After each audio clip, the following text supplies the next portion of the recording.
Okay, so let's understand how somebody's external voice or the external voice that we hear becomes our inner voice. Okay. And I understand this all too well because I remember being probably about 19 years old, and someone in my family that I feel is high on the spectrum, their best friend brought me to a therapist because they were seeing the relationship and they were seeing the damage that was being done. And I saw this therapist and she asked me, and I'm 19 years old, decades ago, she asked me, what do you like about yourself? And it's so sad to look back and realize that there was nothing, like I couldn't really say much that I liked about myself. When she said, what don't you like about yourself? I was like, oh, got this. And I went on and on and on about all the things I didn't like. And she told me, or helped me to see, that I was seeing myself through the lens of somebody that had a broken prism. Okay. Narcissistic people have a broken prism as to how they see themselves, right? That's why they have their false self and they live life polishing that false self and never doing any real changes within. And they see you through the lens of that false self. Okay. So that was eye-opening for me at the time, that I actually got to realize that I was seeing myself not as who I am, but through the eyes of somebody that wasn't healthy. And as a result, that affected my inner dialogue. My inner dialogue was everything that I was constantly being told, which, if you grew up in narcissistic dynamics, were all of the things that the toxic parent said to you to somehow alleviate themselves, right? If they were feeling shame, they made you feel shame. They humiliated you. They made you feel awful so they could alleviate themselves, because in their broken prism, if you felt the shame and they didn't, that meant they were okay. And so they were constantly projecting their negativity onto you. But kids don't know that. Kids don't understand that, nor should they have to. But because of their innocence, they absorbed it. We absorbed it. And that inner voice became part of our programming. And that inner voice, because it's so critical, will limit the happiness that you feel about yourself. It will limit your own self-acceptance, and it will limit the safety that you feel around other people. And it will keep the toxic person, even if they're physically not in your life, it will keep them controlling your life. And here's the thing, you can leave, right? You can leave you grow up and you leave your parents' home if it was a narcissistic parent. If it's a romantic relationship, let's say for whatever reason, there's a discard on whoever's part, and you can detox your life from all toxic people. And sometimes we think that because that big action was taken, that we spring back and we thrive. And it can be really, or it can really feel like the rug is pulled out from underneath you when that doesn't happen. So before I get on to how to really work through that, let's talk about the 14 inner critic attacks that are super common for anyone that had a narcissistic parent. Okay. And here's where I want you to really start evaluating. And it's not because we want to just, look at the negative, but it's because if we don't recognize these things taking place in our life, then we are unconscious to them, which means they will keep playing in our mind and, causing us to make decisions that are limiting, causing us to feel feelings that we don't really want to stay stuck in because it's coming from an unconscious or subconscious place. And we cannot heal what's in our subconscious until it comes into our conscious awareness. So that's the point of that. Okay, so let's jump in with those 14 things. The first inner critic attack is perfectionism. Okay, and this stems from a child's attempts to find safety in a dangerous setting.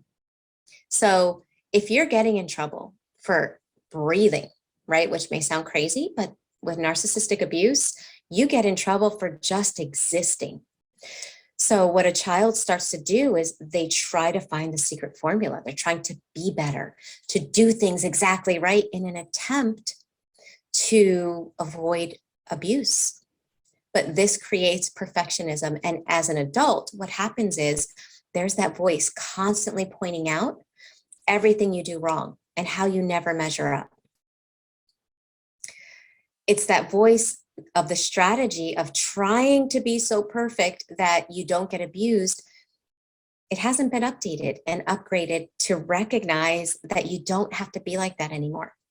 That strategy may have served you when you were a child, but you don't have to be that way anymore. But subconscious programs don't change with time. We have to go in there and start changing them. The next inner critic attack is all or nothing thinking, black and white thinking. So let's say you make a small mistake. Well, no, it's not a small mistake. It becomes so huge because the fact that you made a mistake means that you do nothing right. Let's say you did something great. Now, no, because you only did it once, it's just not enough. And you are always swinging in that all or nothing thinking, but at a disadvantage to yourself. Your good is never good enough. Your bad it cancels out all the good that you do. That's understandable because narcissists have black and white thinking. And so you were taught everything was either at this extreme or that extreme, and there was nothing in the middle. And so that carries out into adulthood if we don't upgrade it. The third one is self-hate, self-disgust, and toxic shame. And these are such heavy emotions, and they come about because narcissistic parents have shame at their core. They hate themselves. They have self-hate, whether they act like they do or not. Okay. Nobody that loves themselves treats others the way narcissists do. So at their core, they have these emotions. And again, since they never want to do the inner work to heal themselves, they fling it onto their family members.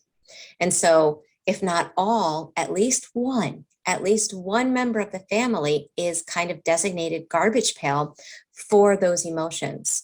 And so when you've been made to feel like you are hated and disgusted, you internalize that.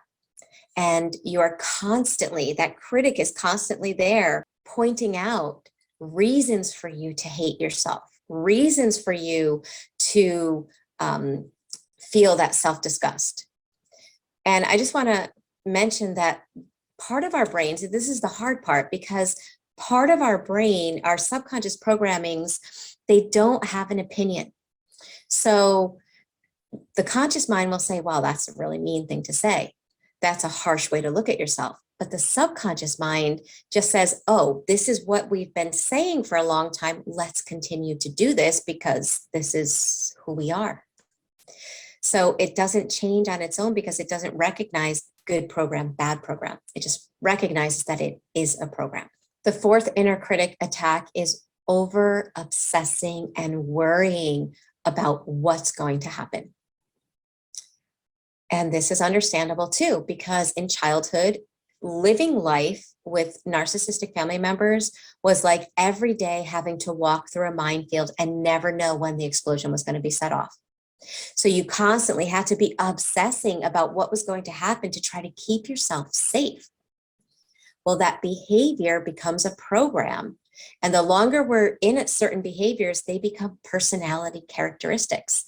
And personality characteristics have their subconscious programs that run them. And those subconscious programs stay with us in adulthood, and they keep us from really maximizing our potential because we're worried about what's going to happen, the negative that's going to happen.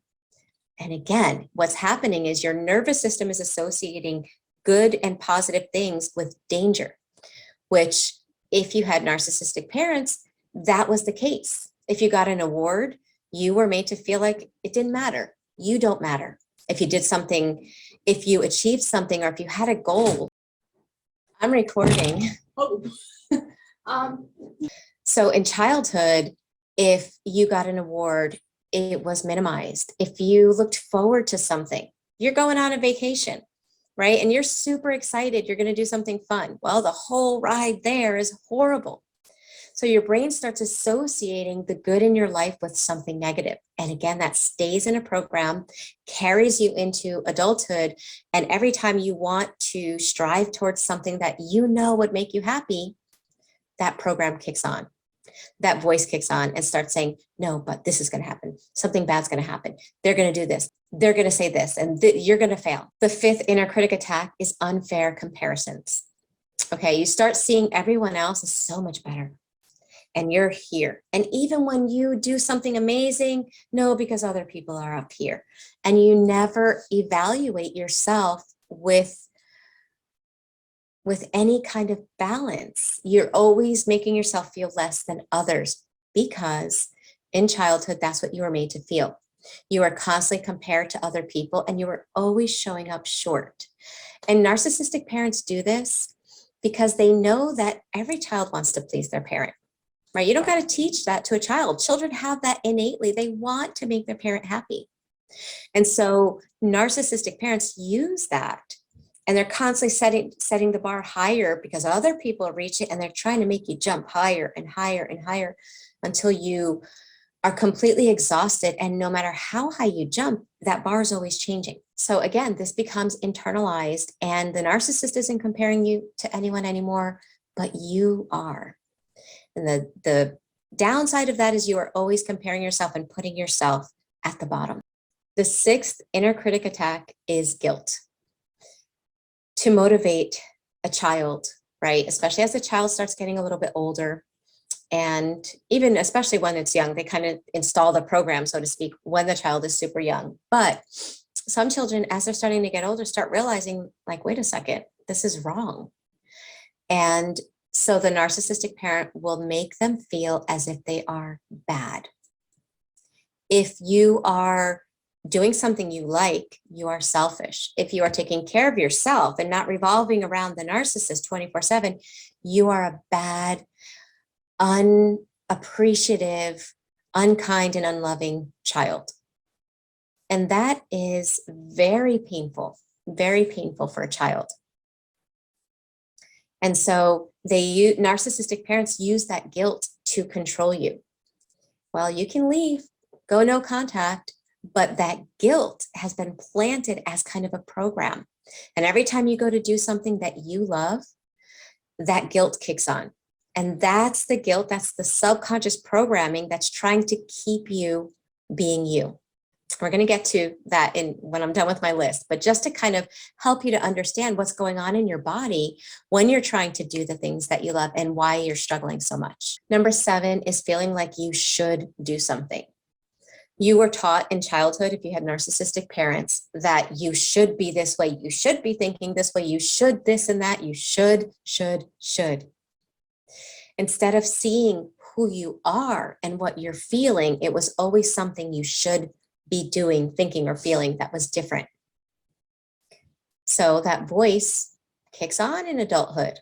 You want to do something? No, you should be this. You should be nice. You should, say yes to what they want to do. You should sacrifice self. You should, because this makes you a good person. And there's that narcissistic parent living and taking up real estate in your mind. The next one is being a workaholic or a busyaholic. I have to do. You can't stop and breathe. You can't stop and just be in the moment. And I'm becoming a ghost again. I really got to do something about my lighting, but okay. Anyhow, that comes from parents that, I'm in witness protection. That comes from parents that never make you feel as if you are enough just because you are. They only reward you when you are doing for them. They're only happy when you are sacrificing your sleep. You're sacrificing your needs to make them happy. Then you are rewarded in some small way, even if it's just a let up of abuse. Well, that trains your subconscious to think that I am worthy only when I am doing, and not doing anything becomes something you dread. Because the second you're not doing anything is the second you feel the pain. the pain of not being loved and accepted just because you are, the pain of the rejection that they inflicted on you. And so the coping becomes to be super busy and doing all the time. And that carries out into adulthood as well. Let's say you want to just relax and you're like, I'm just going to curl up, read a book, or I'm just going to sit here and just kind of be in the moment and enjoy the sunrise or the sunset. And there's that voice, no, you have to do this, you have to do this, and you have to do this, and you didn't do that. And now it's punishing you because you didn't do the 50 million things on your list. And how dare you just be for a moment? So there it is. There, the narcissist isn't in your life, but they are still restricting you from just enjoying doing nothing. Number 9 is having strong judgments, especially about self, but sometimes it can be about others too. Just constantly judging because that's what was done in your life. So everything you're doing is always evaluated and judged through the lens of negativity. You're always judged harshly. And that voice is just constantly there in your mind. The next is catastrophizing or hypochondriacizing. In other words, there was such a lack of safety growing up with narcissistic parents that you could be out of the environment, but your nervous system is saying danger, danger, danger, and it's looking for it everywhere. And sometimes it can look for it in every ache and pain in your body. And that's because our nervous system, think of like the fight or flight, right? There's a lot, you're stuck in fight or flight.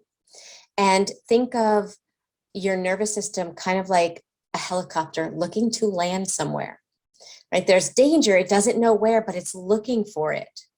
Well, you got an ache in your shoulder, all of a sudden, we can make it huge in our mind because there's such an intense, I'm in danger program in our subconscious that we are actually looking for it. And we have to be really careful with this one because thoughts have power and we can actually find ourselves ill with so many different things because of our focus on them all the time. 11 is having a negative focus. That means in everything that's going on in life, we're always looking at the negative. Okay. And again, I just want to normalize it because that happens as a result of so much negativity happening around you all the time in childhood. You had to look for it to be alert so that you didn't allow yourself to just relax and enjoy and then have it come at you like a bomb. So it's understandable. It's completely understandable that that happens in childhood.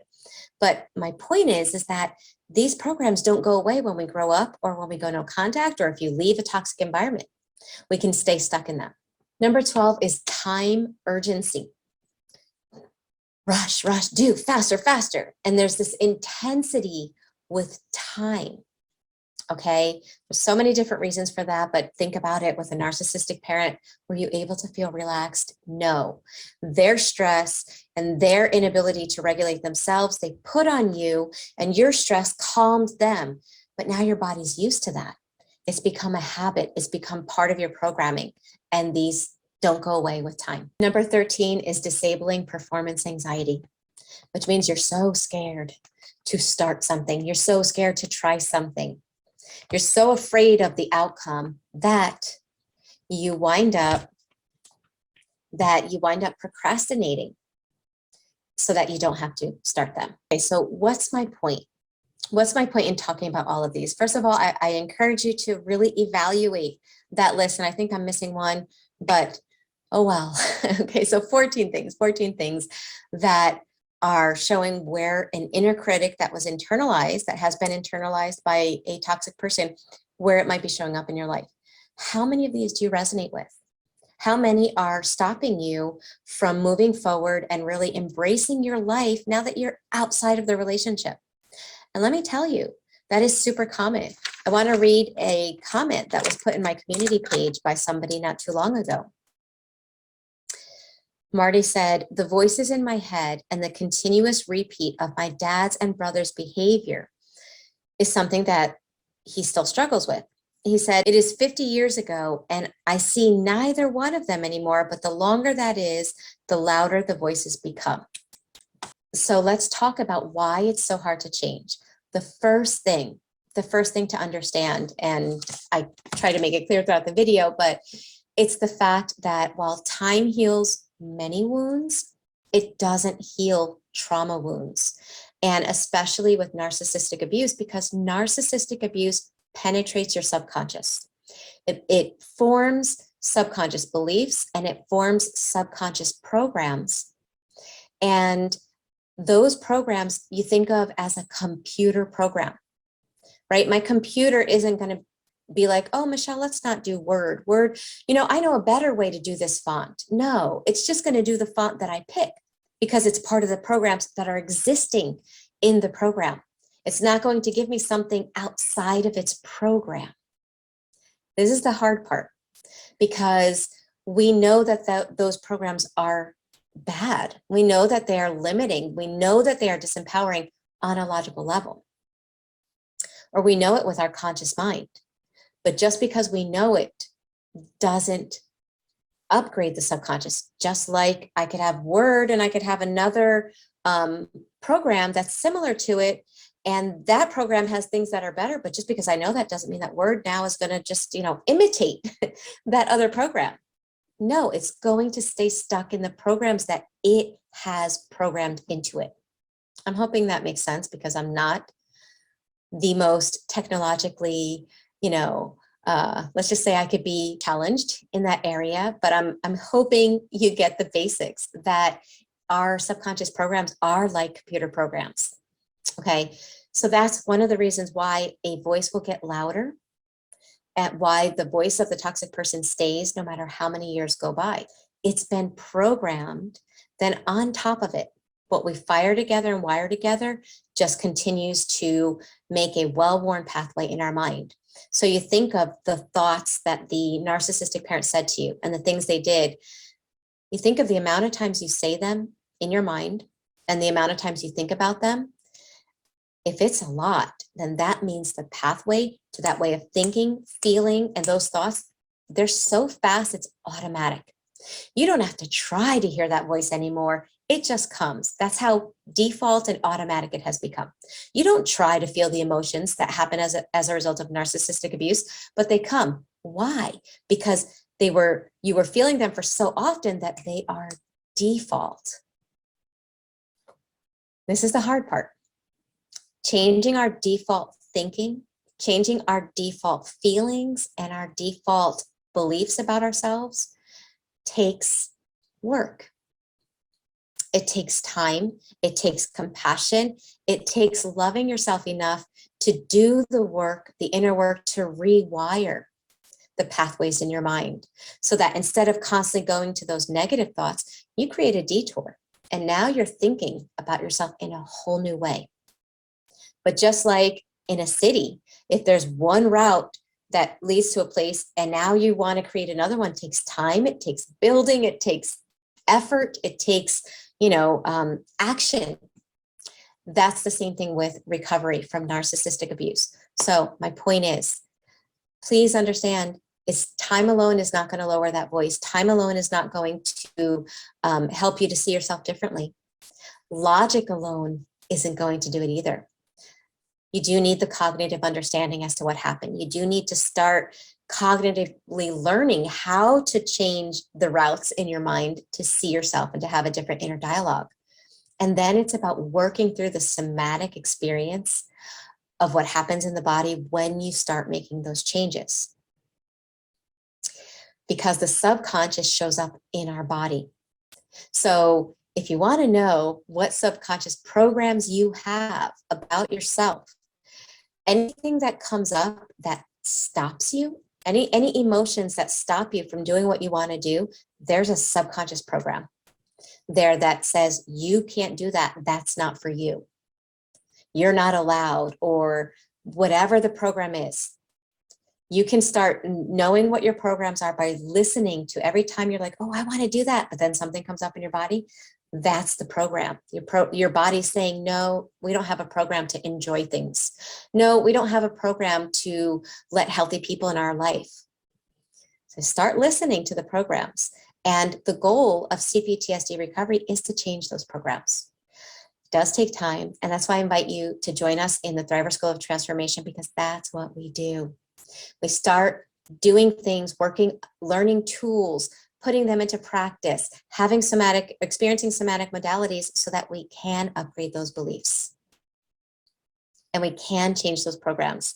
And the benefit of the school is that it's weekly. There are 3 meetings a week. And the purpose of those meetings is because the subconscious learns through repetition plus emotion. And so having that regular assistance is what really helps to move forward, as well as being with others that are on the same journey. So if you want to change your inner dialogue and you want to upgrade your programs, make sure you check us out.